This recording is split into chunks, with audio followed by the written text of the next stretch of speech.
16 श्राद्ध चल रही है रे छोरा, ए छोरा। हाँ माँ 16 श्राद्ध चल रही है बेटा। हाँ माँ, एक काम करना बेटा, पिताजी का अस्थियां रखी हुई हैं, उनको गंगा जी छोड़िया बेटा। तेरे पिताजी का मन था कि मेरी अस्थियों को गंगा जी में छोड़ना। तो माँ ने बड़े बेटे से कहा, बड़े बेटे ने कहा ठीक है माँ, पिताजी की अस्थियों को गंगा जी छोड़ देंगे। बड़ा बेटा कमरे में गया, धर्मपत्नी आई। धर्मपत्नी ने पूछा कहाँ की तैयारी कर रहे हो? कल पिताजी की अस्थियां छोड़ने जाना है। पिताजी का मन था कि मेरी अस्थियों को मेरा बेटा पैदल पैदल गंगा जी तक लेकर आए, तो मैं गंगा जाने की तैयारी है। तो पत्नी ने कहा काय को जाने की तैयारी कर रहे हो? तुम जाओगे तो छोटा क्या करेगा? तुम घर में रहो, छोटे वाले पर रहो। बड़े भाई ने छोटे भाई को बुलाया। छोटे भाई से कहा सुन, मुझे थोड़ा काम है, तो गंगा जी चले जाएगा पिताजी की अस्थियां लेते? हाँ चले जाओ। छोटे भाई ने अस्थियां ली तो छोटे भाई की पत्नी ने भी, तुम काय को जा रहे हो? तुम्हारा जाना जरूरी है क्या?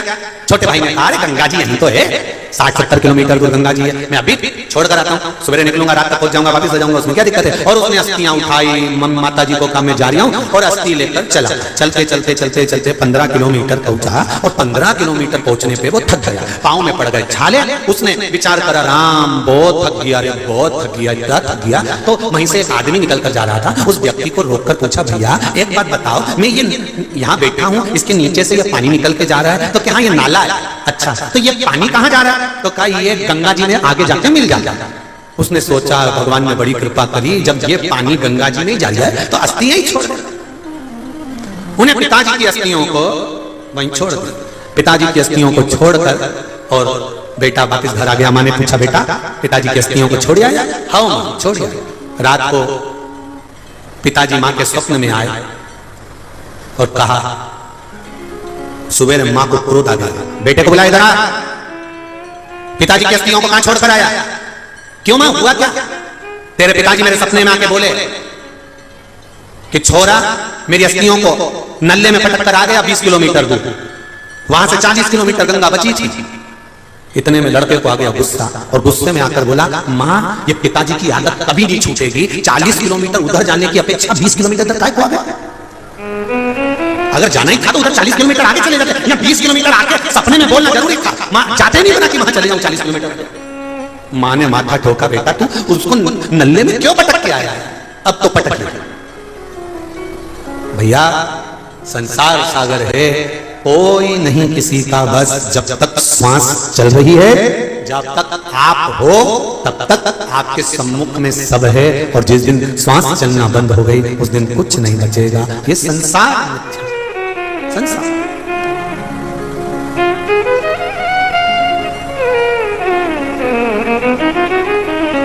महाराज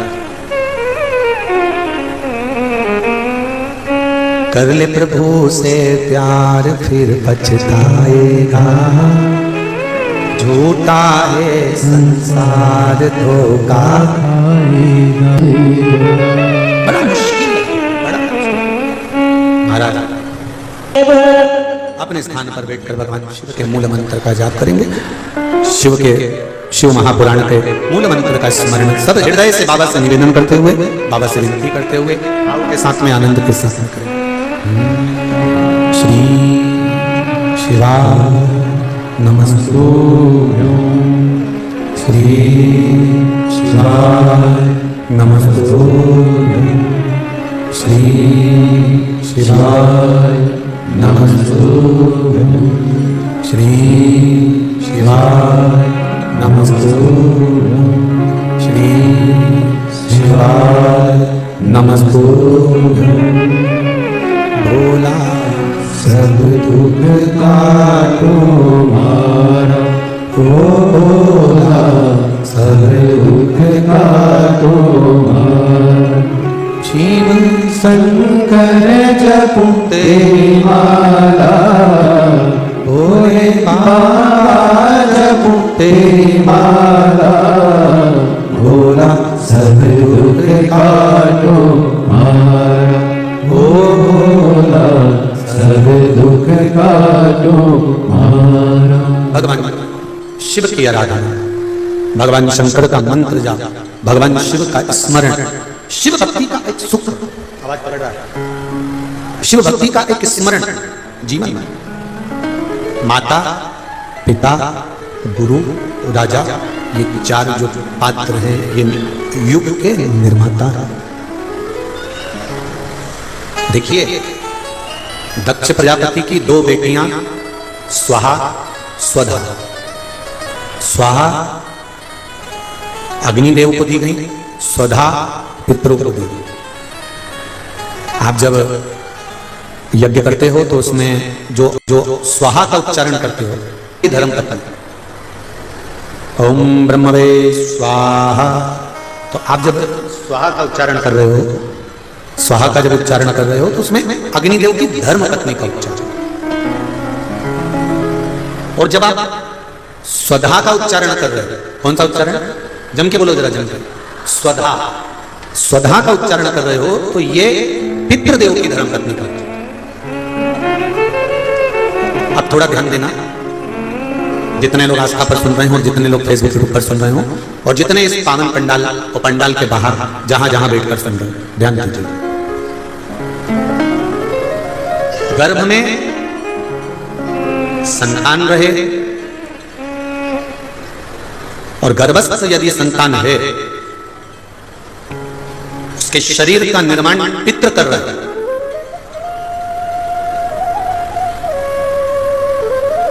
और शरीर में जो आत्मा है, उस आत्मा के बल पर उस शरीर को स्वस्थ रखने का निर्माण स्वधा करता है। थोड़ा ध्यान दीजिएगा माताएं विशेष रूप से, और मेरे भाई लोग भी बहुत ध्यान से।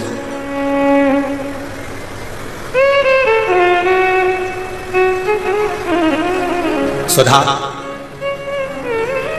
तप की मुद्रा में बैठी है, साधना कर रही है, आराधना कर रही है, और तभी पितरों के देव आर्यमा का आगमन हुआ। पितरों के देवता आर्यमा स्वामी वहां पर आए। जब पितरों के देवता आर्यमा स्वामी आए तो उन्होंने क्या देखा कि यहां स्वधा तो भगवान के तप में लीन है, स्वधा तो भगवान की भक्ति में लीन है। अब जब स्वधा भगवान की भक्ति में लीन थी और आर्यमा स्वामी वहां से निकल कर गए, तो आर्यमा स्वामी आज निकलकर सीधे धर्मराज जी के पास पहुंचे। यमराज को धर्मराज भी कहते हैं, यमराज भी कहते हैं, यम भी कहते हैं। तो आर्यमा स्वामी ने क्या देखा कि वहां पर तो यमराज तो नहीं है, पर यमराज की धर्मपत्नी धुमोरना बैठी हुई। यमराज की 23 धर्मपत्नियां थी, जिसमें से एक का नाम धुमोरना था, जो यमराज की प्रिय थी।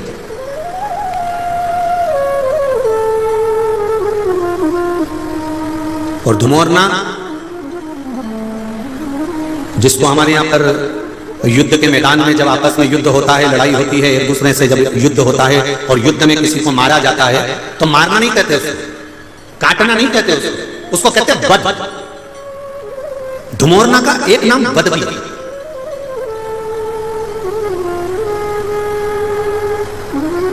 धुमोरना बेटी है और उस धुमोरना की गोदी में उसका बेटा है, यमराज का बेटा, जिसका नाम है कतिला। यमराज का बेटा कतिला धुमोरना की गोद में बैठा हुआ, यमराज की पत्नी की गोद में।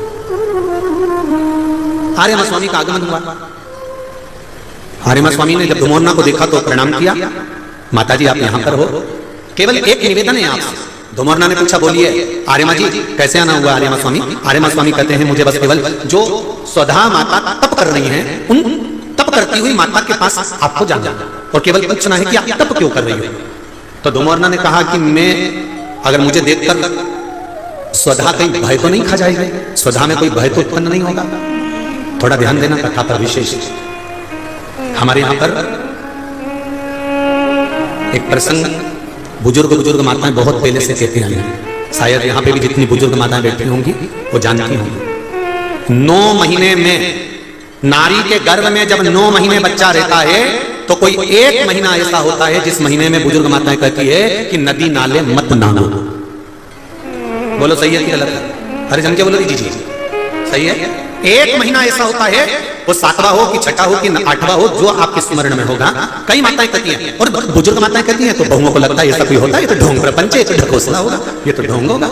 पर उसका प्रसंग कई बहुओं ने माताओं से कहा होगा ऐसा कोई होता है क्या कि मैं मायके नहीं जाऊं और ये वाले महीना 1 महीना 9 महीने में 1 महीना मेरी माताओं के गर्भ के समय का ऐसा होता है कि जिस महीने में बुजुर्ग माताएं कह देती है कि इस महीने में तुम नदी नाले मत लांगो, अपने घर में रहो, स्वस्थ रहो, ना कहीं जाना ना कहीं आना, डॉक्टर को दिखाने जाना हो तो चले जाओ, मना नहीं, और नदी नाले लांग कर मत जाना, इधर हो तो चले जाओ। बुजुर्ग माताएं कहती हैं।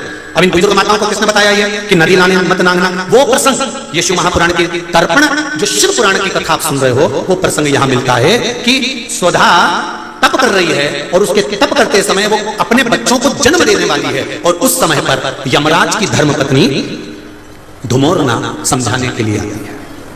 1 महीना लगता है धुमोरना को स्वधा को समझाने के लिए। इसलिए हमारे यहाँ पर बुजुर्ग माता कहती है कि इस महीने में तो नदी नाले मत लांगना, क्योंकि यम की पत्नी आई है।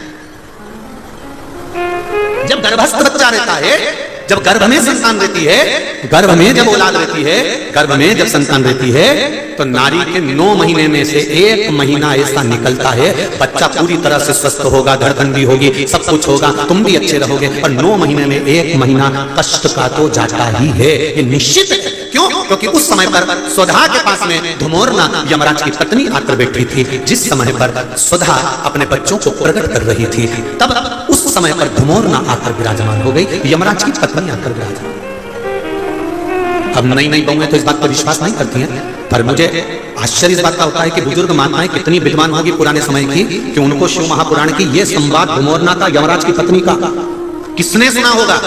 और ये बुजुर्ग माताओं को मालूम इनकी सास ने और उनकी भी सास ने और उनकी भी सास ने, मतलब सनातन हिंदू धर्म कितना पुराना सनातन धर्म है, जरा विचार करिए कि वो आज तक चले आया। अब उसको लोग ढोंग के ले, ढकोसला के ले, चाहे कुछ के ले। अब ये तो अब यहाँ बैठकर आप लोगों को कुछ शिव पुराण के, कुछ स्कंद पुराण के, कुछ पद्म पुराण के, कुछ अग्नि पुराण के, कुछ नर्मदा पुराण के कुछ उपाय यहाँ से बता दिए जाते हैं। अब उसमें लोग हमें टोटका वाला महाराज कहें, चाहे जो महाराज के, उनकी मर्जी, आग लगे बस्ती में, सियोर वाला रहे मस्ती, अपने को क्या करना उसमें, वो जो बोले बोलता रहे, जिसको जितनी पिसी हुई काली मिर्ची लगे वो लगता है, अपने कोई फर्क नहीं। अपन तो मस्त अपनी जिंदगी जियो। भगवान ने ये शरीर दिया है भजन करने के लिए, सतमार्ग बताने के लिए और अपने जीवन को भगवतमय बनाने के लिए। इससे ज्यादा कुछ नहीं करना। अपनी जिंदगी को भगवान के चरणों में कमाओ, दुकान चलाओ, घर चलाओ, परिवार चलाओ, खूब कमाओ। 1 दुकान की जगह 4 दुकान करो, 25,000 की जगह 50,000 रुपए महीना कमाओ, खूब कमाओ, दिल से कमाओ, जितनी शरीर की कैपेसिटी है उससे ज्यादा कमाओ। बस एक निवेदन है, कमाई खूब दिल से करो। कमाने के बाद दान भी मत करो, किसी को मत दो, पर अपने ऊपर खर्च तो करो। जोड़ जोड़ के मत मरना रे, जोड़ जोड़ के मर गए और बाद में दुनिया के लोग उसका भोग करें। इसलिए मेरा माताओं से भी निवेदन है, तुम्हारी अलमारी में जितनी जोरदार जोरदार साड़ियां रखी हैं सब निकाल के पहन लो। मरने के बाद ऊपर याद आएगी मैंने वो पीले कलर की नहीं पहनी, तो कितना जीवड़ा दुखेगा। यमराज से कहोगी यमराज बंस मोर एक बार फिर छोड़। यमराज के चल रही कि 2 चल, फिर रोते रोते क्योंकि मैंने वो पीली वाली तो पहनी नहीं, अभी तो उसकी चोली सिलवाई थी, उसमें पी को करवाई थी, मैंने अपने हाथ से फाल लगाई थी, पर वो अभी मैंने पहनी नहीं है। यमराज एक बार छोड़ दे। यमराज की अब तो वो तेरी बहू पहनेगी। इसलिए मेरा निवेदन है कीजिए, तुमने फाल लगाई, तुमने पीको कराई, तुमने चोली सिलाई, तुमने मेहनत करी, तो पहनो भी तुम। मरने के बाद की कोई गारंटी नहीं, कोई भरोसा। अपनी मस्ती में जियो। दुनिया के लोग आप पर उंगली उठाते रहेंगे, आप शब्द कहते रहेंगे, गालियां देते रहेंगे, आड़ा टेढ़ा बोलते रहेंगे, और तुम घर में 2 तरह की बहू होती है। एक बेचारी दिन भर टेंशन नहीं जीती है, और एक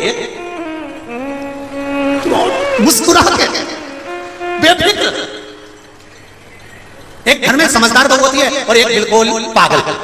जो समझदार होती है उसको पूरा घर संभालना पड़ता है। जीजी आई, ननंद आई, काका आया, काकी आई, बुआ आई, ये आई, वो हो गई। उसको पूरी शादी में, पूरे फंक्शन में काम संभालती रहती है। और एक होती है पगली, उसको सास कहती है हमारी बहू में तो अकल ही नहीं। जिसमें अकल नहीं वो सबसे पहले डेंटिंग पेंटिंग करके मेहंदी बना के सबसे पहले बफेट में गुलाब जामुन रसगुल्ला खा के वो जज्जा। उसे कोई मतलब नहीं कौन आया कौन गया, कितना बेटर, कितना भोजन, कितनी केटरिंग, उसे कोई मतलब नहीं। वो तो खा पी के और बढ़िया अपनी सहेली के साथ गप्पे मप्पे मारे। तो मौसी सासन बोलती देख तेरी बहू को देख कितनी गप्पे मार रही, और वो बेचारी बड़ी वाली कितनी काम कर रही है, क्योंकि हमारी बड़ी तो समझदार है और छोटी में तो अक्ल नहीं। अब बताओ जायदाद का हिस्सा तो दोनों को मिलेगा, तो फिर समझदार होने से फायदा कौन सा? अकल से होने से फायदा मिलेगा तो उतना ही, जितना इसको मिला इतना इसको मिला, जितना इसको मिलेगा उतना उसको मिलेगा। तो क्या किसको रोई है? चादर तान के सोइए, मस्त होकर जिंदगी जियो। 50 रुपए भी कमा रहे हो तो मस्त होकर जीना, रोकर नहीं। जब देखो जब आंख में आंसू भर कर हमारा तो व्यापार नहीं चल रहा, शिव जी को एक लोटा जल चढ़ा, भगवान का भजन कर, कीर्तन कर, मंत्र जाप कर, स्मरण कर, किसी से मत के कि ये नहीं हो रहा, शंकर जी के पास चले जा, एक लोटा जल चढ़ा, एक बेलपत्री दिल से चढ़ा, ज्यादा उनको चाहिए भी नहीं, कुछ भी नहीं चाहिए, बस दिल से भजन। और कुछ कितना पुरातन हमारा सनातन धर्म होगा कि बुजुर्ग माताओं को आज तक मालूम है कि 1 महीना नदी नाले मत, इतना पुरातन सनातन धर्म है। अब इनको लोग समझे ना समझे, जो लोग ज्यादा वीआईपी हो जाते हैं ना तो वो दूसरों को ज्ञान बहुत देते हैं पर खुद अपने ऊपर अमल कभी नहीं करते। मेरा निवेदन है थोड़ा सा, जितनी बात आप कहते हो उतना खुद पर भी अमल करना सीखो, स्वयं पर, खुद पर। कह दिया बहुत कुछ, बखान कर दिया बहुत बहुत कह दिया, खुद पर थोड़ा सा भी लेकर नहीं आए तो वो जीवन बेकार। धुमोरना पहुंची स्वधा के पास में, 1 महीने तक धुमोरना ने स्वधा को समझाया, पूछा क्या बात है, समझ में आया, तब धुमोरना वापिस यमराज के पास पहुंच गई। आर्यमा स्वामी फिर धुमोरना के पास आए,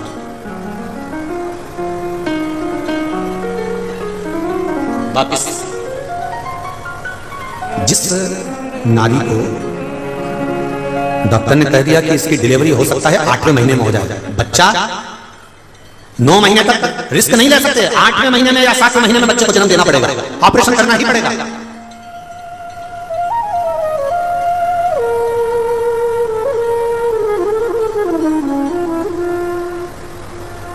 तब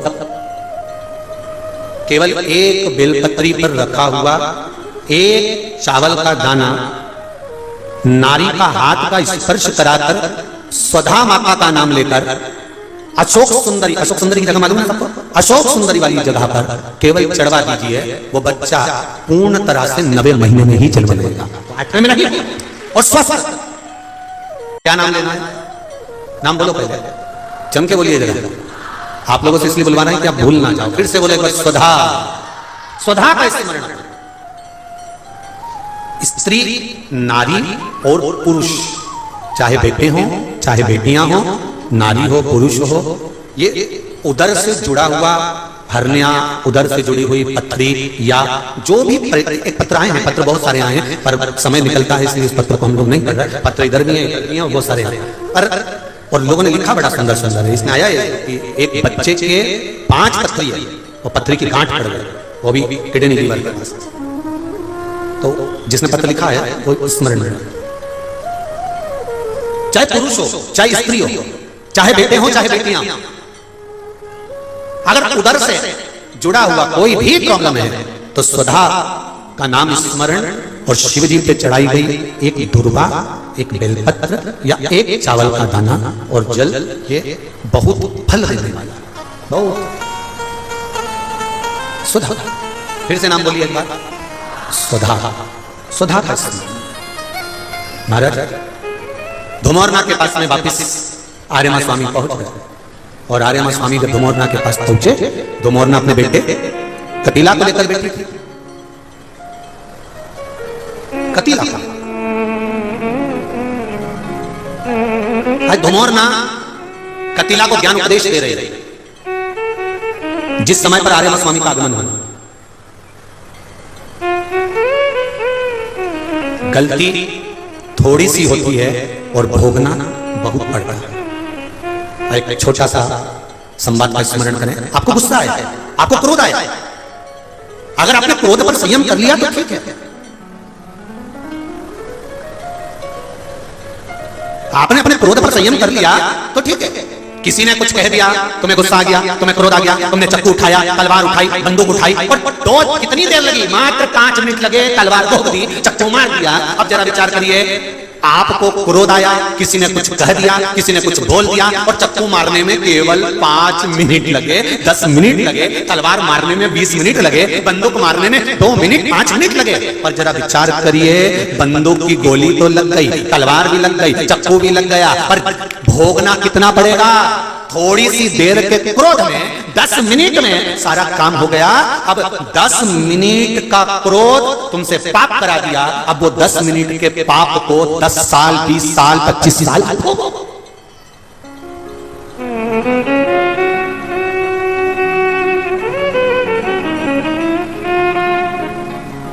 बैठे थे गौतम बुद्ध, और गौतम बुद्ध के पास में किसी ने आकर कहा, अगर कोई हमको गालियां दे तो हम क्या करें? सुन लो रे अशोकनगर वालों अच्छे से,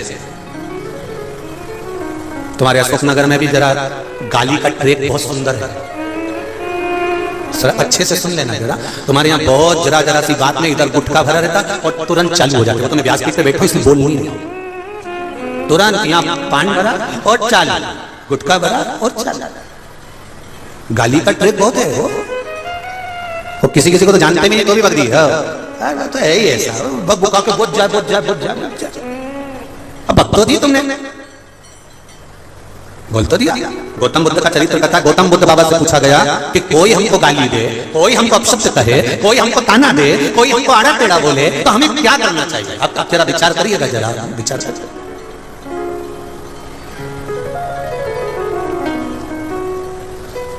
हमने एक बात कही थी कल की कथा में कि पतंग और नाम जितना ऊंचा जाता है काटने वालों की संख्या बढ़ जाती है। पतंग जितनी ऊंची जाएगी काटने वाले ढेर इकट्ठे हो जाएंगे, जान दे अभी काटता हूं। नाम जितना ऊंचा होगा उतना काटने वालों की संख्या बढ़ जाएगी। आप जितनी उन्नति की सीढ़ी पर चढ़ते जाओगे उतना पांव खींचने वालों की संख्या बढ़ती जाएगी, क्योंकि ऊंच निवास नीच करतूती देख न सकी पराई विभूति। ऊंचे ऊंचे सिंहासन पर बैठ गए, ऊंचे ऊंचे अवधे पर बैठ गए, ऊंचे ऊंचे पद पर बैठ गए, और वहां बैठकर भी कोई आगे बढ़ रहा है तो उसको नीचे गिराने का सोचने बैठ गए। इतनी ऊंची पोस्ट पर बैठने के बाद कहां पद, प्रतिष्ठा, नाम। गौतम बुद्ध से पूछा गया, बताओ कोई गाली दे तो क्या क्या, कोई अपशब्द कहे तो क्या क्या? सुन लो जरा अच्छे से। गौतम बुद्ध बाबा कहते हैं किसी पेड़ के नीचे बैठे थे, ऊपर से डाली टूट के नीचे गिर गई, तुम पेड़ का क्या बिगाड़ लोगे? सुन लो रे अशोकनगर वाले जरा अच्छे से, बहुत सावधानी से सुनना। भले तुम अगली बार मत बुलाना पर सुन तो लो दिल से, और नहीं बुलाओगे तो क्या हुआ? अशोकनगर तो हमने देख लिया कि यहीं से सिरोन से होते हुए आना, हम तो कभी भी बदल जाएंगे हमारा।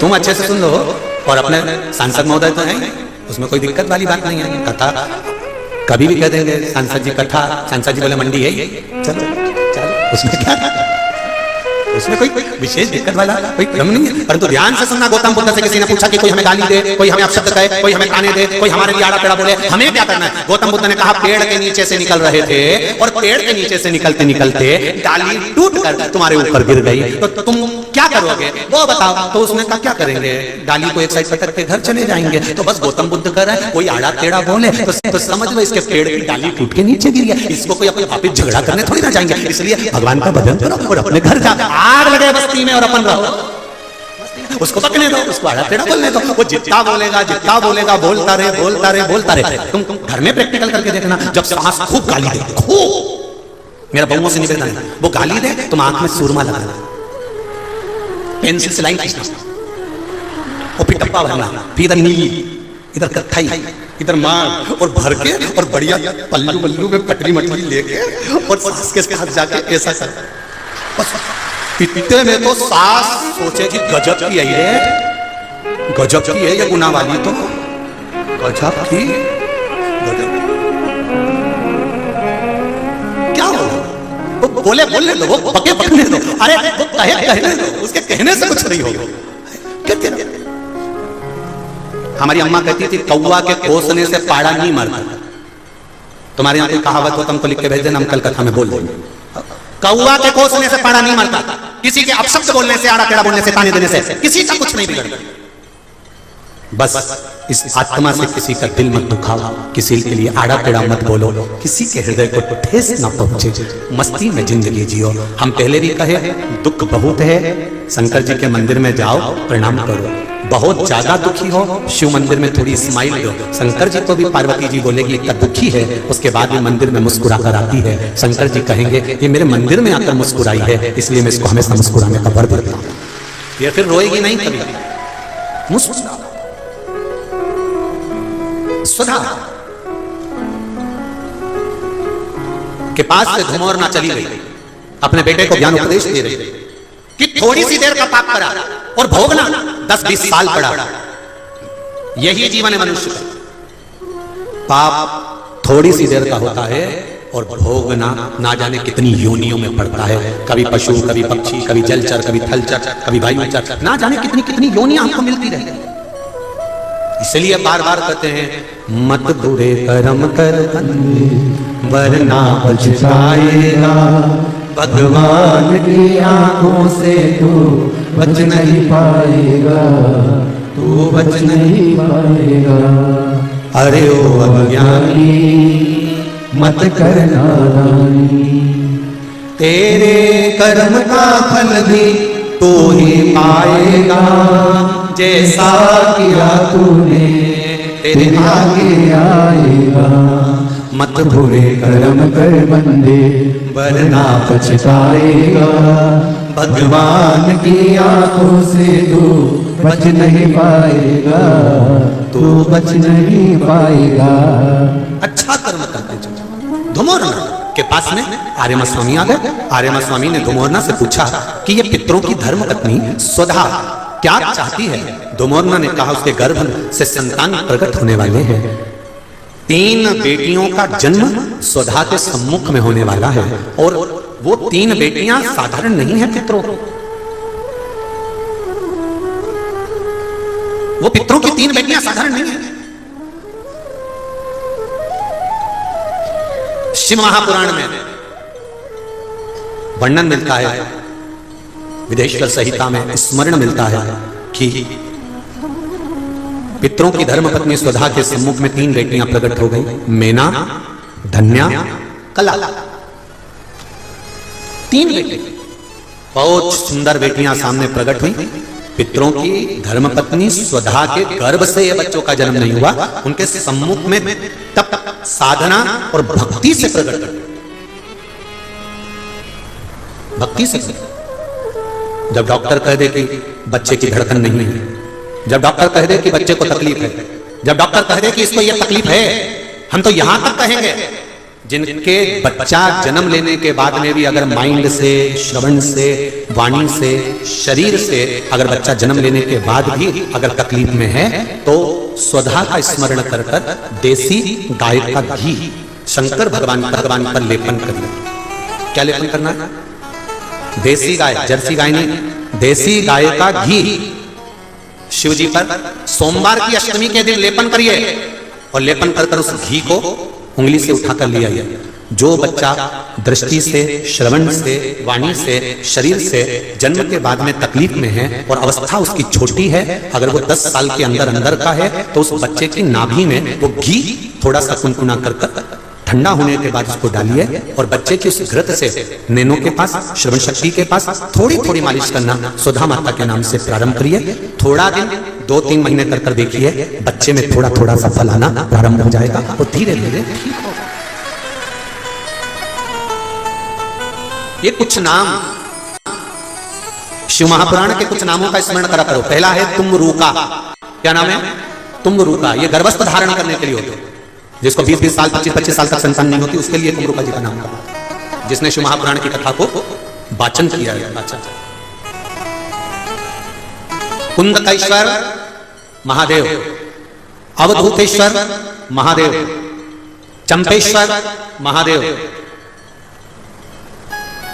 स्वधा, ऐसे कुछ नामों का स्मरण बड़ा सुंदर उसको करा महाराज। 3 कन्या प्रकट हो गई, मैना, धन्या और कला। पितृलोक में आनंद छा गया, पितृलोक में आनंद ही आनंद।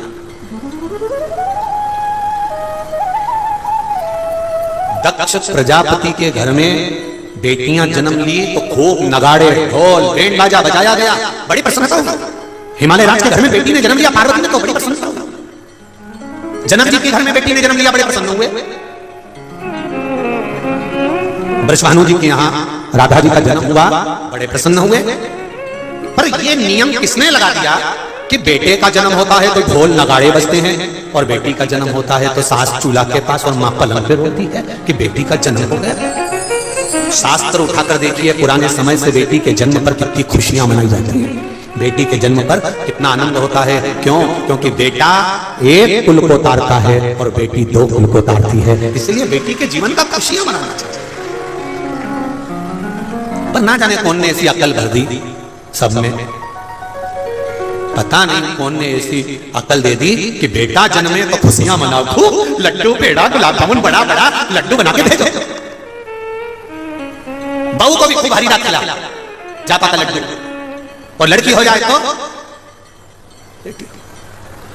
हॉस्पिटल से बच्चा जन्म लेता है और माँ जब हॉस्पिटल से आती है ना, सांस उतनी देर में उसके चेहरे से मालूम पड़ जाता है, वो नी भी बोलेगी तो मालूम पड़ जाएगा कि लड़का हुआ कि लड़की हुई। उसके हाथ की जो डोलची होती है ना दूध की चाय की, वो केतली, वो हिलने से मालूम पड़ जाता है। जब ज्यादा हिले तो समझ लो लड़का हुआ, और जब धीमे हिले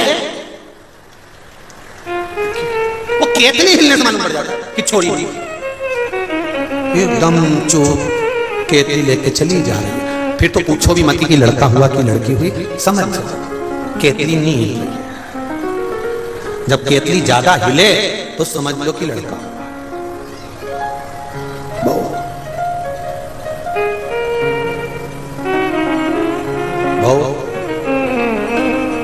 ऐसा होता भी है।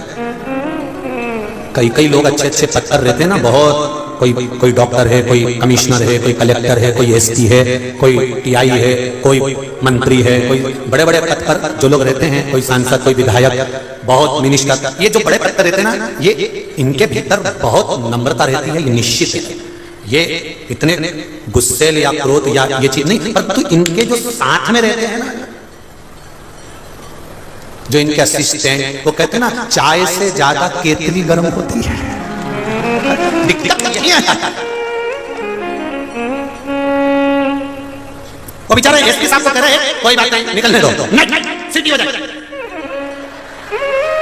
अब वो बेचारा कह रहा है, एसपी साहब कह रहे हैं, कलेक्टर साहब कह रहे हैं, टीआई साहब कह रहे हैं, क्या कर रहा है? तू तो रोक। वो कह रहा है। अब बेचारे मिनिस्टर, मंत्री, सांसद, विधायक, कलेक्टर जो बड़े बड़े औहदे पर रहते हैं, वो भी हृदय रखते हैं, दिल रखते हैं, नम्रता रखते हैं। ऐसा कोई मंत्री नहीं, ऐसा कोई सांसद या विधायक या कोई कलेक्टर या एसपी या डीएसपी या साधारण टीआई, ऐसा कोई नहीं जिसका दिल नहीं, वो भी नम्रता रखते हैं। पर वो तो कह भी देते चलेगा, चलने दो थोड़ा बहुत, कोई दिक्कत तो चाय से दिक्कत नहीं है, जितना केतली उसका कई बेचारे महाराजों भी ऐसे रहते हैं, जो संत होते हैं, गुरु होते हैं, कथाकार होते हैं, बड़े बड़े मठाधीश भिखारी, बेचारे अच्छे रहते हैं, पर इनकी भी केतली गड़बड़ हो जाती है। साथ सुन ले दीना ना केतली कभी हो जाए।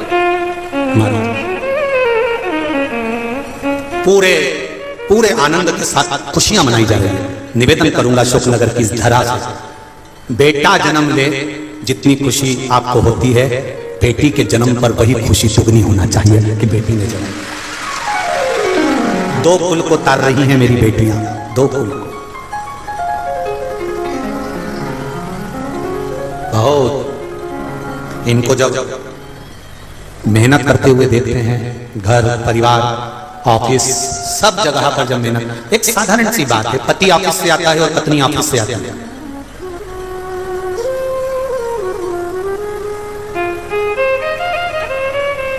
पति ऑफिस से आया, पत्नी भी ऑफिस से आई, दोनों नौकरी कर रहे हैं। पति ऑफिस से आया, बैग रखा, सोफे पे पड़ा, बैठा, आवाज लगाई, पानी लाओ, बैठा है, रिमोट उठाया, टीवी चालू कर लिया, देखता रहा, टेबल पे खाना चाहिए, टेबल पर सामान चाहिए, बैठा है, आराम से जूते खोल रहा है, चप्पल पहन रहा है, कपड़े बदल रहा है, सब आते से ही ऑफिस से आया और इसको खाने का सामान चाहिए, ये चाहिए, वो चाहिए। जितना तू थक कर ऑफिस से आया है, उतना ही थक कर वो भी तो ऑफिस से आई है, उसका भी तो स्मरण कर। नहीं, हाथ में चाहिए, चाय बना रही हो क्या? चाय लिया, पानी रख दो, मैं आ रहा हूं, मेरे कपड़े रख दो। जरा सोचो, जितनी मेहनत तुम कर रहे हो उतनी मेहनत वो कर रही है। तुम अगर दुकान पर जाकर थक जाते हो तो वो घर में काम कर थक जाती है। तुम अगर ऑफिस में थक रहे हो तो वो भी ऑफिस में थक रही है। इसके बाद भी नारी के चेहरे पर सल नहीं आता। आते से अपने बच्चों को गोदी में लेती है, आते से बच्चों ने कुछ खाया कि नहीं खाया, शाम का खाना बनाना है, तैयारी में लग जाती है। वो मेरे भारत की नारी है, साधारण नहीं हो सकती। वो भारत की बेटियां हैं। ऑफिस से आती है, उसके बाद खाना बनाकर अपने बच्चों को खिलाती, पति को खिलाती है, रिश्तेदार को खिलाती है। ऑफिस जाएगी तो खाना बनाकर जाएगी, सब काम करके बर्तन सोर के रखकर सब काम करकर फिर जाती है।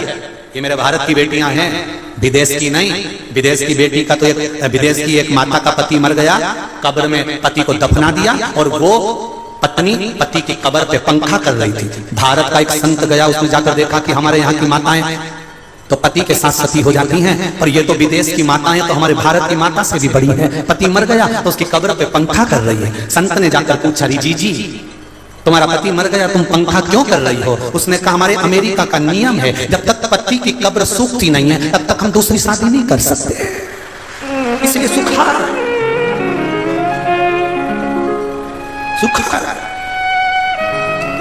ये भारत की माँ है, ये भारत की माता है, ये गौरव है भारत की माताओं का, गौरव सुख है भारत की माता, आनंद।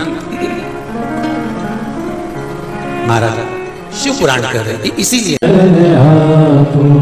ये ना जाने कितने पुण्य प्रकट हुए होंगे तब जाकर ये पावन शिव महापुराण की कथा आप और हमको मिली, बड़ी मुश्किल से प्राप्त हुई। और यदि इतने इंतजार के बाद में 3 घंटे की कथा मिली और वो कथा भी आप अपनी आपस की बात में गंवा दो तो फिर यहाँ आना सार्थक नहीं हुआ। बड़ी मुश्किल से मिली है शिव महापुराण की, और अगर मौका मिला है कथा सुनने का, इतनी दूर दूर से कीचड़ में, पानी में, रात भर से पानी गिर रहा है, सुबह से पानी गिर रहा है, भगवान को तो तुम्हें धन्यवाद देना चाहिए कि तुम्हारा आने का समय हुआ और बाबा ने थोड़ी देर पानी को रोक दिया।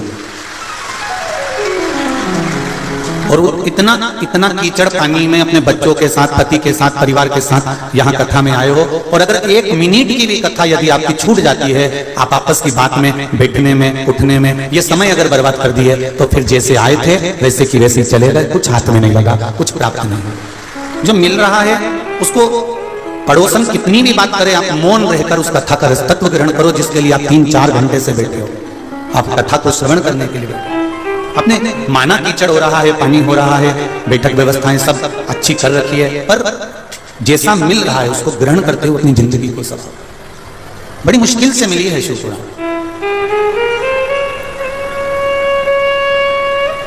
कथा में, सत्संग में, भजन में आप कितना भी मन लगाकर विचार कर कर जाइए कि मुझे कथा श्रवण करने जाना है, मुझे कथा में बैठना है, मुझे कथा सुनना है, पर जब तक मेरे देवाधिदेव महादेव की कृपा नहीं होती तब तक आप कथा में बैठ तो जाओगे, पहुंच तो जाओगे, पर कथा आपके हृदय चित्त में समा नहीं पाएगी। जब तक उसकी कृपा नहीं होगी तब तक आप कुछ ग्रहण नहीं कर सकते।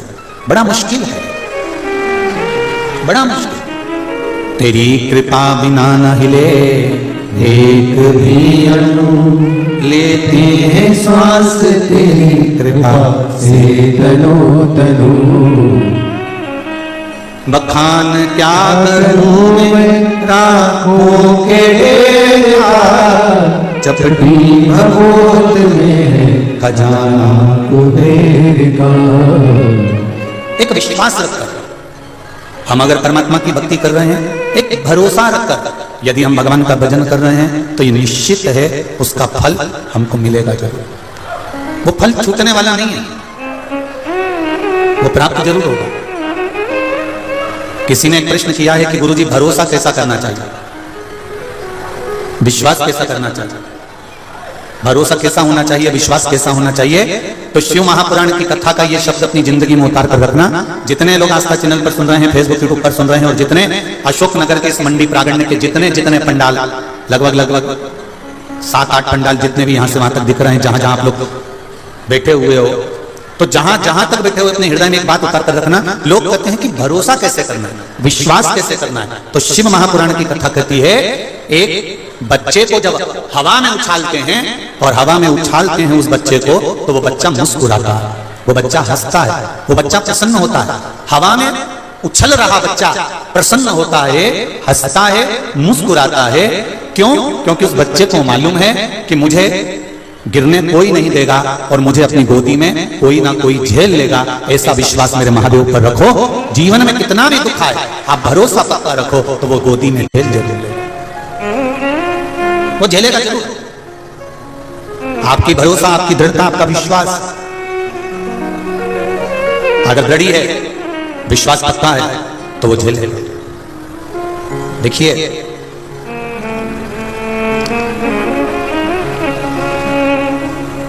एक अच्छे युग के निर्माण में 4 लोगों की भूमिका ज्यादा होती है। अगर सत्य सनातन धर्म की ओर हम बढ़ रहे हैं, एक अच्छे युग का यदि हम निर्माण कर रहे हैं, और आपको पहले भी कथा में कहा, कलयुग नहीं चल रहा है। कौन सा युग चल रहा है? शिव युग। कौन सा युग चल रहा है? जम के बोलो जरा। शिव युग। कलयुग नहीं है, शिव युग है। आप जितना भगवान का भजन करोगे, आप जितना स्मरण करोगे, आप जितना शंकर जी का गुणगान करोगे, आप अपने नजदीक के शिव मंदिर में जितना जाओगे, प्रणाम करोगे, गुणगान करोगे, भजन करोगे, मेरा देव अधिदेव महादेव कहेगा किसी के पास जाने की जरूरत नहीं। अगर तू मेरे मंदिर में आ रहा है तो तेरी सारी समस्या मेरी है और मैं उसको समाप्त कर दूंगा। एक अच्छे युग के निर्माण में 4 लोगों की हाजिरी, 4 लोगों की प्रबलता बहुत जरूरी है, उपस्थिति जरूरी है। पहले नंबर पर है माता, दूसरे नंबर पर है पिता, तीसरे नंबर पर है गुरु और चौथे नंबर पर है नगर का राजा। ये 4 पात्र ऐसे हैं, ये 4 पात्र ऐसे हैं जो हमारे युग का निर्माण करने वाले हैं और संपूर्ण विश्व का एक आनंद देने वाले हैं। पहले नंबर पर कौन है? जम के बोलो जरा। माता। जम के बोलो जरा। माता। पहले नंबर पर अच्छे युग के निर्माण में माता की उपस्थिति जरूरी है। कई लोग कहते हैं गुरुजी पहले राम जी का जन्म हुआ, क्या आज के जमाने में राम जी का जन्म हो सकता है? हम कहते हैं बिल्कुल हो सकता है। उसमें दिक्कत क्या है? बस राम जी को पाने के लिए तुम्हें कौशल्या और तुम्हारे पिता को दशरथ बनना पड़ेगा, तो राम जैसी औलाद तुम्हारे घर में जन्म ले सकती है। कोई परेशानी नहीं। क्या आज के समय में भगवान कृष्ण का जन्म हो सकता है? क्या भगवान कृष्ण प्रकट हो सकते हैं? क्यों नहीं? यशोदा आपको बनना है, नंद बाबा आपको बनना है, देवकी आपको बनना है, वसुदेव आपको बनना है, भगवान कृष्ण प्रकट हो जाए। रामकृष्ण परमहंस को जन्म देने वाली भी एक माँ थी, स्वामी विवेकानंद जी को जन्म देने वाली भी एक माँ थी, संत तुकाराम जी को जन्म देने वाली भी एक माँ थी, नामदेव जी को, मीरा जी को, कर्मा जी को जन्म देने वाली भी एक माँ थी, राम और कृष्ण को जन्म देने वाली भी एक माँ थी, सरदार वल्लभ पटेल को जन्म देने वाली भी एक माँ थी। और वो माँ अगर ठान ले कि मेरे गर्भ में जो बच्चा है वो सनातन धर्म को आगे बढ़ाने वाला होगा, माँ ये विचार कर ले कि मेरे गर्भ में जो बच्चा है वो राष्ट्र का हित करने वाला होगा, मेरे गर्भ में जो बच्चा है वो भगवत भजन करने वाला होगा, तो ये निश्चित है गर्भ से जो बच्चा होगा वो निश्चित भजन करने वाला होगा। ये माता का संकल्प होना चाहिए, ये माता संकल्प होना चाहिए। महाराज अभी 25 तारीख को यहाँ कथा समापन हो जाएगी, 26 तारीख को मंदसौर में 2 बजे चालू हो जाएगी, नवरात्रि प्रारंभ हो जाएगी। नवरात्रि का मतलब क्या होता है? केवल 9 दिन तक देवी की आराधना कर लो, नंगे पैर ले लो, थोड़ा सा साबूदाना का फरियाल कर लो, मोरधन, चिप्स, पापड़ ये खा लो, या किसी देवी जी के मंदिर में जाकर नंगे पैर झंडा उठा के, ध्वजा उठा के, चुंदड़ी पकड़ के माता जी के मंदिर तक चले जाओ। क्या केवल नवरात्रि का मतलब यही है? या फिर कहीं गरबा हो रहा हो तो गरबे में चले जाओ, क्या नवरात्रि का मतलब केवल यही है? या घर में जोत लगा लो, नवरात्रि का मतलब यही है? घर में जवारे बो दो, नवरात्रि का मतलब क्या यही है? घट स्थापना कर दो, क्या नवरात्रि का मतलब केवल यही है? अगर नवरात्रि का मतलब जानना है तो आपके मन में एक विचार आना चाहिए कि ये नवरात्रि केवल घट स्थापना के लिए नहीं होती है, ये नवरात्रि हमारे भीतर एक नारी के सम्मान के लिए प्रकट होती है कि नारी का सम्मान कैसे होना चाहिए।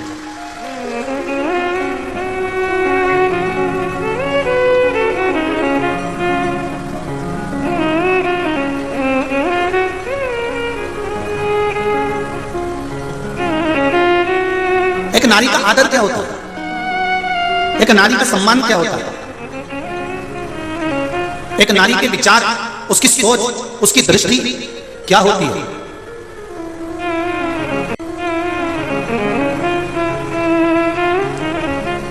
पिता और माता युग के निर्माता हैं ये चार। उसमें माता, पिता, गुरु और राजा। जो क्षेत्र का राजा होता है, नगर का राजा होता है, वो भी युग का निर्माता होता है कि वो अपने राज्य को धारण कर कर किस तरह से व्यवहार कर रहा है। माता अपने बच्चे को क्या सिखा रही है, क्या सिखा रही है? आप में से कितनी माताएं हैं जिनके बच्चे रोज प्रणाम करते हैं, चरण छूते? जरा हाथ उठाओ तो। देखा देखी में मत उठा देना दीजिए, क्योंकि देखा देखी में तो काम बिगड़ जाता है। रख लो, रख लो। देखा देखी में काम बिगड़ जाता है। कक्षा 8वीं का पेपर था, बच्चे एक के पीछे बैठे थे, लिखने के लिए प्रश्न आ गया कि दिल्ली की सबसे बड़ी मीनार का नाम लिखो। आगे वाले ने लिख दिया दिल्ली में कुतुब मीनार है। उसके पीछे जो बैठा था उसने आगे वाले की कॉपी में से नकल कर लिख दिया दिल्ली में कुतिया बीमार है। तो देखा देखी में काम बिगड़ जाता है। याद उसको भी था, उसको भी मालूम था कि दिल्ली में कुतुब मीनार है, पर उसने आगे वाले का देखने के चक्कर में अक्षर पूरा नहीं देख पाया, इसलिए लिख दिया दिल्ली में कुतिया बीमार। उसका ध्यान नहीं गया, भटक गया, दृष्टि नहीं पहुंची।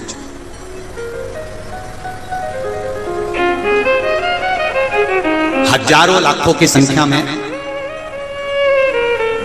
कोई कह रहा था गुरुजी इतना पानी गिर रहा है, आज तो पब्लिक जितने भी भक्त आएंगे ना थोड़े से कम आएंगे। मालूम पड़ा इतना पानी गिरा, इतना पानी गिरा।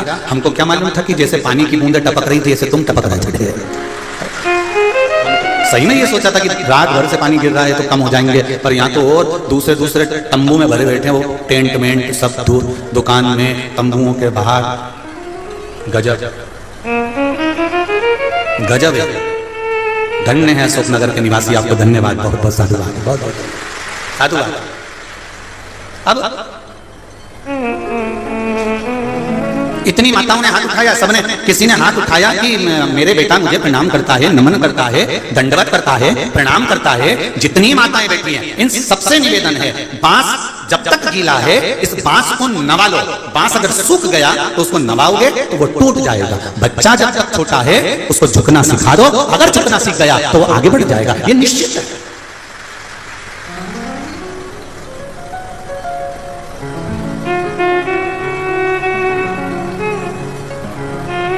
जो जितने अकड़ में रहते हैं ना वो उतनी जल्दी गिर जाते हैं।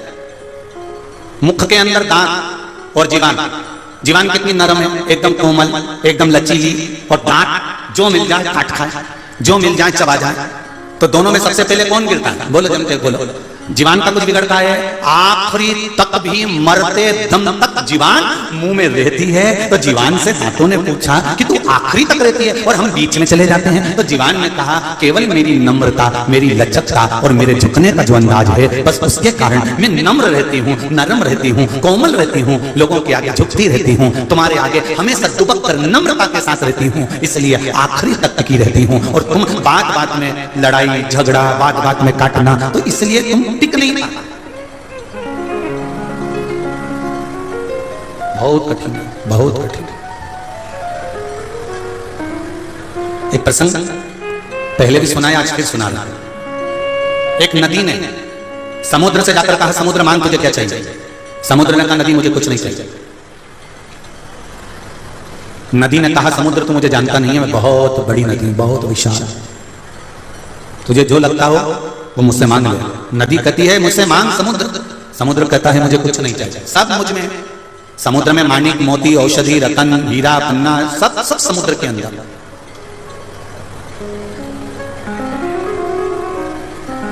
मांग, समुद्र मांग ले मुझसे। नदी बार बार समुद्र से कह रही है कि कुछ मांगो। समुद्र कहता है मेरे पास में सब कुछ है, लेना नहीं चाहता। नदी जित पर अड़ गई कि तुझे कुछ ना कुछ मांगना पड़ेगा, मैं बड़ी विशाल नदी हूं। समुद्र ने कहा नदी अगर तू देना चाहती है तो मुझे दुर्वा लाकर दे दे, हरी हरी घास, हरी हरी दूबा मुझे थोड़ी सी लाकर दे दे। नदी ने सिर पर हाथ रखकर कहा रे समुद्र तू भी मांग रहा है तो क्या मांग रहा है? हरी घास, हरी दूबा, क्या मांग रहा? केवल हरी घास, केवल हरी दूबा। नदी ने कहा मैं अपनी लेकर आता।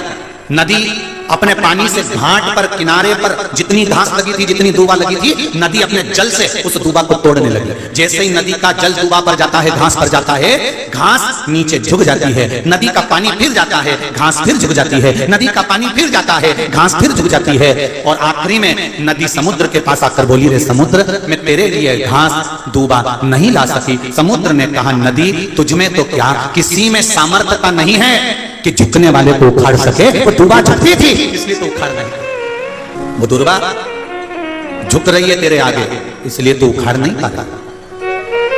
झुकने वाले को संसार का कोई मनुष्य, संसार का कोई व्यक्ति उखाड़ नहीं सकता। लंकाधिपति रावण और विभीषण दोनों को देख लीजिए।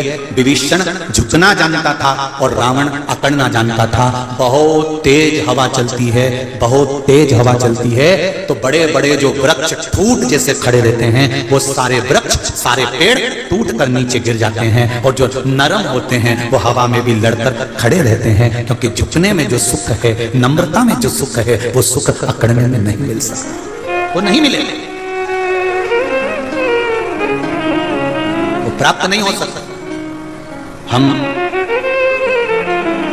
आज 5वां दिन हो गया यहां पर और 1 दिन पहले आए हैं तो 6ठा दिन हो गया। यादव परिवार में माननीय सांसद जी के यहां पर हम रुके हुए। हमने 6 दिन में, वैसे तो हम आदरणीय आप सांसद जी से भी पूछना, जैसा हमारा पहले का नियम है वैसा ही नियम है कि हम हमारे कक्ष से, हमारे कमरे से हम बाहर नहीं निकलते, ज्यादा किसी से मिलते नहीं। केवल कुछ मीडिया पत्रकार बंधु आए, उनसे मिलना हुआ, क्योंकि पत्रकार मीडिया ये भी हमारे नूतन युग के निर्माता बनकर आगे बढ़ते हैं, इसलिए इन पत्रकारों के साथ भी मिलना जरूरी होता है। मीडिया और पत्रकार ये भी युग के निर्माता। हमने देखा 5 दिन में कि पूरा यादव परिवार, चाहे वो महेंद्र भैया हों, चाहे वो श्री कृष्ण पाल सिंह जी हों, सांसद महोदय, दोनों भैया लोगों की धर्मपत्नियां हों, बच्चे हों, हमने देखा बड़े भाव से। अगर इतने बड़े औहदे पर अगर व्यक्ति होता है तो उसके यहाँ भोजन बनाने के लिए सेविका या सेवक या भोजन बनाने वाला लगा रहता है। पर हमने देखा हम 6 दिन से भोजन प्रसाद पा रहे हैं, तो या तो आदरणीय डॉक्टर कृष्णपाल सिंह जी की धर्मपत्नी या महेंद्र भैया की धर्मपत्नी या इनकी माता जी या इनकी बहन या इनकी भांजियां प्रसाद बना बनाकर बड़े प्रेम से बाबा को जिमा रही हैं। ये नम्रता है।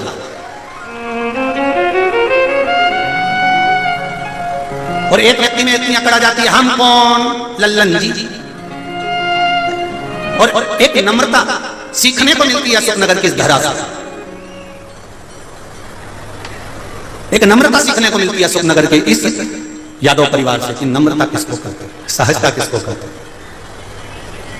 हम कम से कम 5 बार 6 बार सांसद जी को बोल चुके, महेंद्र भैया को बोल चुके, हम बैठे हैं सोफे पर, कुर्सी पे, तो आप भी कुर्सी पर बैठ जाओ ना। नहीं बैठे तो नहीं बैठे, जितनी देर हम बैठे रहे उतनी देर वो नीचे बैठे। ये नम्रता है। और फिर कहूंगा इस व्यासपीठ से, झुकने वाले को कोई उखाड़ नहीं सकता, ये निश्चित है, ये निश्चित है। भगवान शंकर लंकाधिपति रावण को कह कहकर थक गए थे कि लंकेश तू थोड़ी सी नम्रता लेकर जा। लंकाधिपति लंकेश नम्रता नहीं ला सका, हमेशा अभिमान के शब्द शिव जी के सामने भी कह देता था। भगवान विष्णु ने, स्वयं ब्रह्मा जी ने, इंद्रदेव ने तुरंत भगवान शंकर से कहा कि ये तुम्हारा शिष्य है, ये तुम्हारा शिष्य है, इसको समझाओ, इसको समझाने का प्रयास करो। रावण को समझाओ। शंकर भगवान बोलते हैं मैं समझाने की मना नहीं है, मैं समझाने को तैयार हूं, पर मैं रावण को जब जब बुलाता हूं समझाने के लिए, रावण मुझे समझा के चला जाता।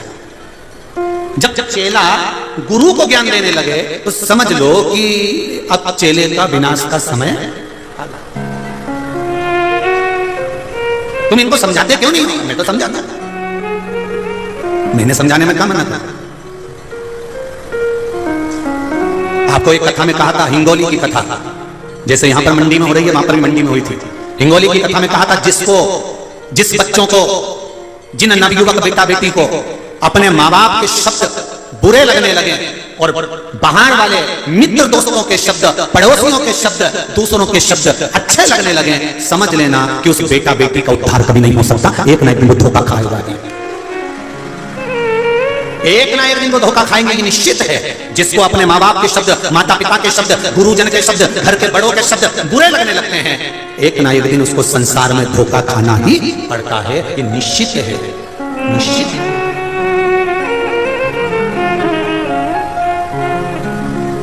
एक बार श्री गुरु नानक देव जी से पूछा गया कि प्रीति कैसे करना चाहिए। बाले ने पूछा, बाले ने पूछा, परम पूज्य गुरुदेव गुरु नानक देव जी से पूछा कि प्रीति कैसे होना चाहिए। बाले पूछ रहा है। गुरु नानक देव थोड़ी देर के लिए मौन हो गए। संत स्वभाव है, ऐसे ही नाम नहीं लग जाता कि गुरु का जो संबोधन है वो ऐसे ही नहीं लग जाता। गुरु नानक देव मौन हो गए।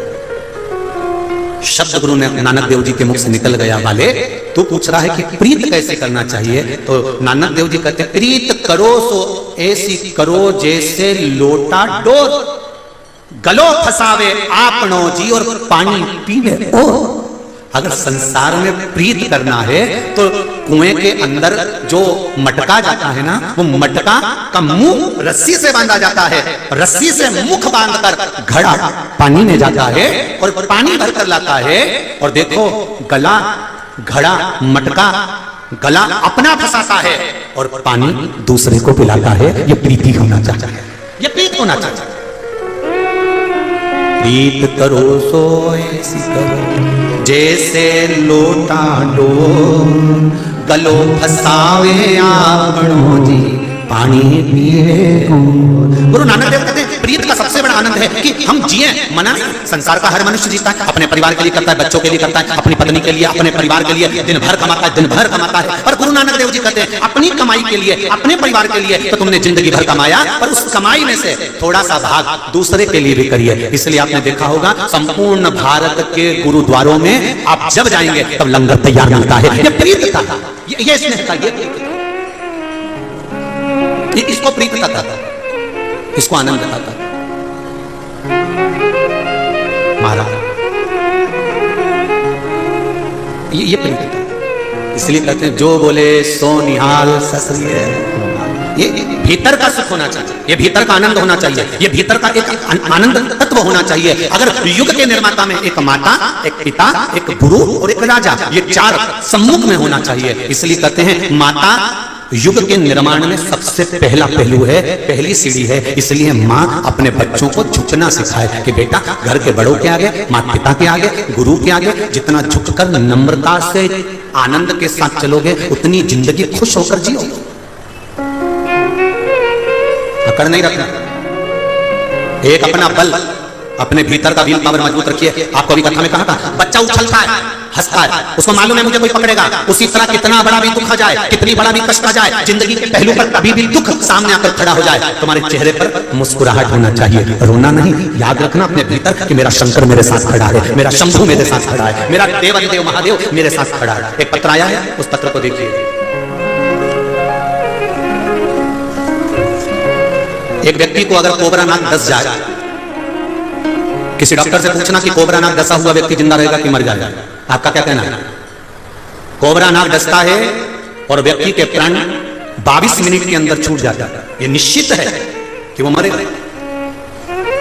कैंसर जैसे रोग को मिटाने के लिए कोबरा नाग का जो जहर होता है उसकी औषधि बना कर दी जाती है कैंसर को मिटाने के लिए। तो विचार करिए, कैंसर जैसे रोग को मिटाने के लिए कोबरा नाग के विष की औषधि बना कर देते हैं, जो विदेश में औषधि बनती है उसका निर्माण होता है, तो कितना जहरीला होगा कोबरा, कितना। एक पत्र आया है, हर्ष चौबे कहीं बैठे हो तो हाथ दिलाइए। हर्ष जी चौबे कहीं बैठे हो तो दोनों आती हैं, दोनों हाथ दिला देते। हर हर महादेव। पता है चंदेरी राजा शिशुपाल की नगरी अग्री अशोकनगर। मेरी उम्र 22 साल है गुरुजी। मैं अपनी पढ़ाई के साथ ही मैं अपना बिजनेस भी करता था। बाबा की कृपा से सब कुछ जिंदगी में मस्त चल रहा था। 4 दुकानें थी। हर रोज की तरह मैं घर पर रात में दुकान से आया और भोजन करके सो गया। उसी रात में 3 बजे मुझे लगा कि जैसे मेरे सर पर कुछ बैठा है। मैंने अपने हाथ से आंख बंद में ही उसको हटाया। मेरे सीधे हाथ की बीच वाली उंगली में बहुत तेज दर्द झंझनाहट हुई। मैं तुरंत उठकर पास में सो रहे बड़े भैया को उठाया और बोला कि मुझे किसी ने काट लिया। भैया ने जब टार्च से देखा तो बोले कि सांप है और बहुत बड़ा सर्प है। जब उस सर्प को देखा तो वो कोबरा नाग था। गुरुदेव क्या वर्णन करें, उंगली में से 2 दांत नाग के गड़ चुके थे, रक्त निकलना चालू हो गया, खून आ रहा था। सांप 4 फीट लंबा किंग कोबरा था। मुझे 3:40 पर चंदेरी के अस्पताल में एडमिट किया गया और स्नेक बाइट के इंजेक्शन और बोतल लगना प्रारंभ हुई। ठीक आधे घंटे के बाद मेरी आंख बंद हो गई। इस बच्चे का फोटो देखिए जिसको कोबरा नाग ने डसा था, वो भी सामने खड़ा हुआ, फोटो भी लगाया गया। मेरे परिवार वाले मुझे केयर से ललितपुर के उत्तर प्रदेश में ले जाने लगे और ललितपुर ले जाने लगे। रास्ते में 2 जगह पर मुझे विश्राम देते हुए शरीर में दर्द अधिक होने लगा, उल्टियां प्रारंभ होने लगी, आंखें बंद होने लगी। 11:30 पर ललितपुर पहुंचे। डॉक्टरों ने जांच इंजेक्शन बताया और कहा कि यहां से आप झांसी ले जाएं, ये बच्चे की अंतिम सांसें चल रही है।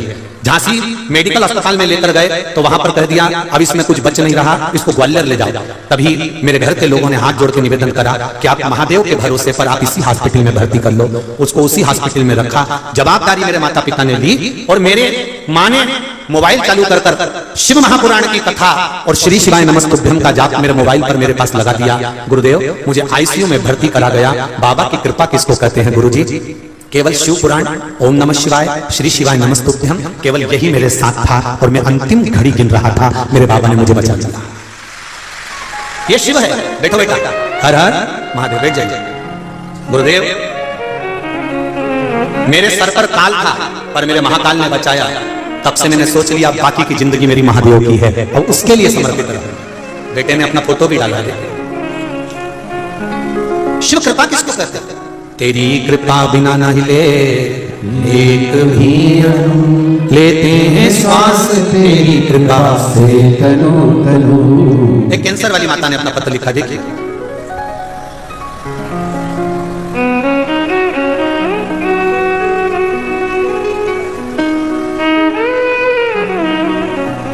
शंभु शरणे पड़ी माकू घड़िए दुखे काटो दया करी दर्शन आओ। मैं अमित नामदेव, निवासी अशोकनगर, बजरिया मोहल्ला। कहीं बैठे हो तो हाथ हिलाइएगा। जहां कहीं बैठे हो हाथ हिलाइएगा। मैं अमित नामदेव, निवासी अशोकनगर, बजरिया मोहल्ला। गुरुजी आपको सादर प्रणाम। पिछले 3 महीने से काफी परेशान था। मुझे अचानक पेट में दर्द हुआ तो मैं इलाज के लिए अस्पताल गया। डॉक्टर ने मुझे सोनोग्राफी करवाने के लिए कहा। मैंने सोनोग्राफी करवाई तो उसमें मेरे पेट में गठान बताई गई। मैं काफी परेशान रहने लगा। मुझे कुछ समझ में नहीं आ रहा था कि मैं क्या करूं। फिर मैं अपनी संतुष्टि के लिए कोटा इलाज करवाने के लिए राजस्थान गया। वहां भी मैंने सोनोग्राफी कराई तो उसमें भी कैंसर की गठान के लक्षण डॉक्टर ने बता दिए और कहा यह निश्चित है कि आपको कैंसर है। डॉक्टर ने मुझे ऑपरेशन की सलाह दे दी तो जांच करवाकर अशोकनगर आ गया। फिर 1-2 दिन बाद मैं फिर सरकारी अस्पताल में गया कि डॉक्टर साहब एक बार अच्छे से देखिए। डॉक्टर ने देखा और कहा आपके पेट में 2 या 3 गठाने हैं और ये निश्चित है वो कैंसर की हैं। फिर मैं आपके बताए मार्ग पर चलने लगा। एक बेलपत्री चढ़ाना और शहद लगाकर बाबा को अर्पण करना प्रारंभ करा। 1 लोटा जल और 1 बेलपत्री बाबा पर चढ़ाता, उसको उठाकर लाता। बेलपत्री को बाबा से कहता बाबा मेरी इस पत्ती को औषधि कर दो, मुझे कैंसर बताया है, पेट में गांठें हैं। सारी सोनोग्राफी आई है। औषधि समझकर मंदिर में शंकर भगवान के गले लगकर उस बेलपत्री को खाने लगा। पानी का आचमन करने लगा। 8 दिन बाद मैंने विचार करा कि सियोर वाला महाराज कहता है कि खाने के बाद जांच जरूर कराना। मैं 8 दिन बाद परीक्षा करने के लिए जांच कराने हॉस्पिटल चले गया। गुरुदेव जिन डॉक्टर ने मेरे पेट में कैंसर की गठान बताई थी वही डॉक्टर अगली सोनोग्राफी करवा कर देखते हैं और मालूम पड़ता है कि एक भी गठान पेट में नहीं है और मेरा कैंसर समाप्त हो गया। एक भी गठान पेट में नहीं है। डॉक्टर ने पेट दबा कर देखा। सोनोग्राफी वाले से डबल से सोनोग्राफी करवाई तो भी सोनोग्राफी में गांठ नहीं आई। गुरुदेव मेरे बाबा ने मुझे बचा लिया। शंभु है ये ऐसा, हर समस्या का हल 1 लोटा जल। शिव की भक्ति कर।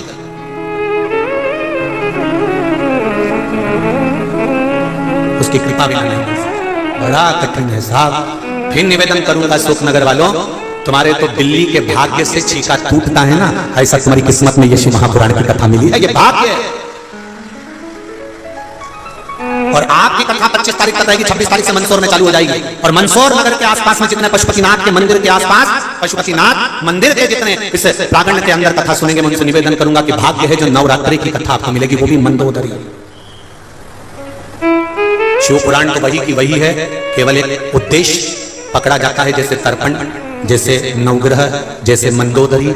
जिससे ये मंदोदरी शिव पुराण रखने का कारण केवल एक है कि राष्ट्रीय स्वयंसेवक संघ आरएसएस मंदसौर जिले के अंतर्गत छोटी छोटी लड़कियां, बेटियां देह व्यापार करती हैं। उस देह व्यापार को रोकने के लिए और उस देह व्यापार को रोककर उन बेटियों को पढ़ाना लिखाना और उनको अच्छी परवरिश देकर उनका घर बसाने के लिए ये पावन मंदोदरी शिव महापुराण की कथा रखी है, जिसका नाम मंदोदरी रखा। वो मंदोदरी माता के नाम से, एक सती के नाम से, एक शिव भक्त मंदोदरी के नाम से कम उस क्षेत्र की बेटियां सुधर सके, उस क्षेत्र की बेटियां व्यापार, ये देह का व्यापार छोड़ सके और अपने जीवन को धन्य बनाएं और अपने इस अनमोल जीवन को पहचाने की कितनी मुश्किल से ये मनुष्य की देह मिलती है। मेरा निवेदन है, जितने श्रोता भाई बहन कथा सुन रहे हैं, मंदोदरी शिव महापुराण की कथा को जरूर सुनना कि मंदोदरी के जीवन में कितने पड़ाव पड़े, कितना दुख आया, कितना कष्ट आया, कैसी